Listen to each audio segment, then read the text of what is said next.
saw her do it throughout the last game, and here she's keeping with the same tactic.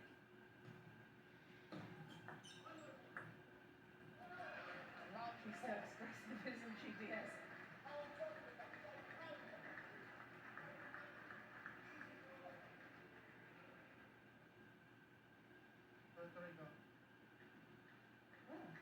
we don't see that too often.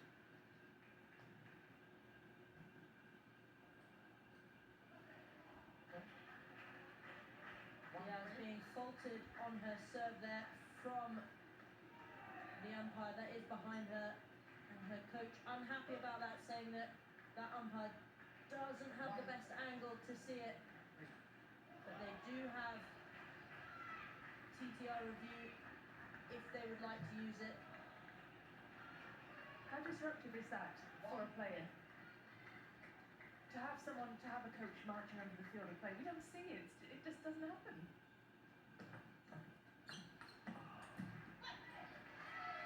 I think Diaz can't let it affect her too much. Obviously, the serve has been crucial for her in the closing stages of the last game and the opening stages of this game. So she's going to have to keep an eye on it and not think too much about it. But you can see there. Anyway, still seething.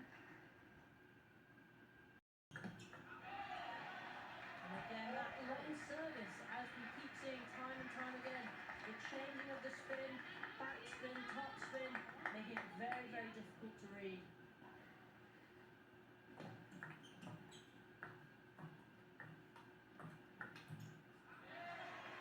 2 points, one on serve, and it's the same serve.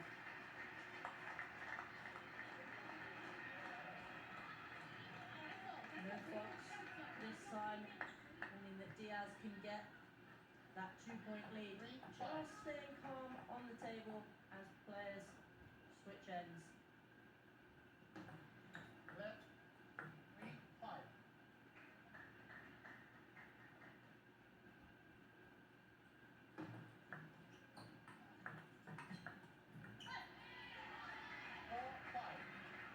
Peng not giving up without a fight though. She's staying close to the table. She's still trying to use those pinballs to hit those flat shots to make it difficult for Diaz to lift the ball over the top of the net. 5-4. I mean, the intrusion under the field of play by the coach, it just adds to the fuel, it adds to the tension that's already playing out on the table. And the scores, they are inseparable. And this is just the first match.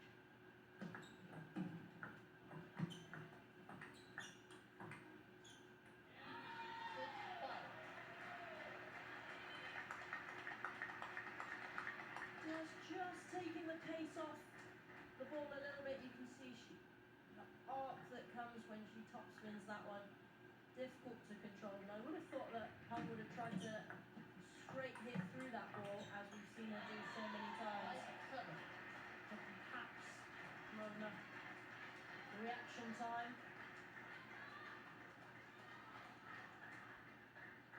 And there you can see Peng twiddling in the middle of the point again to try and hit that flat ball down the line after taking Diaz wide out forehand with a spinny shot. 5-8. Well, does Diaz pull away from here now? Is there any catching her? That's a point one on receive. I do feel like the momentum is with Diaz. Peng potentially tensing up in these crucial moments to hit those shots. Knows that she needs to close the gap.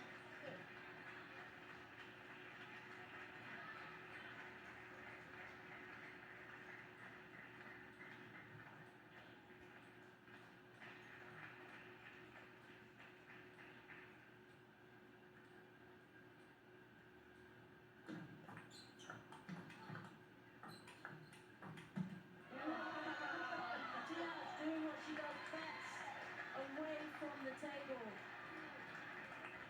You thought Peng had it with that flat hit into the middle, but you can see the slap back that we've seen so many times from Diaz, and the fist pump to go with it. She is pumped.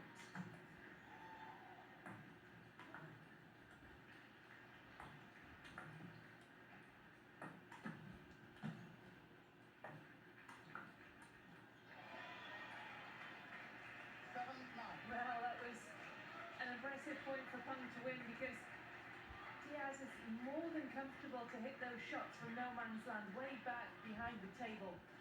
And she made it uncomfortable, hitting those really high, loopy balls close to the table. But Peng just holding her own.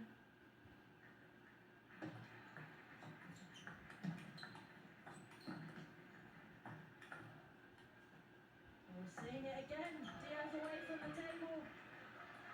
And this time she manages to clinch it.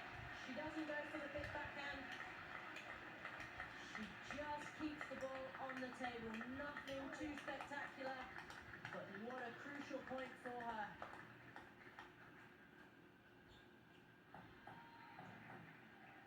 Yeah, she's brought up 3 match points now.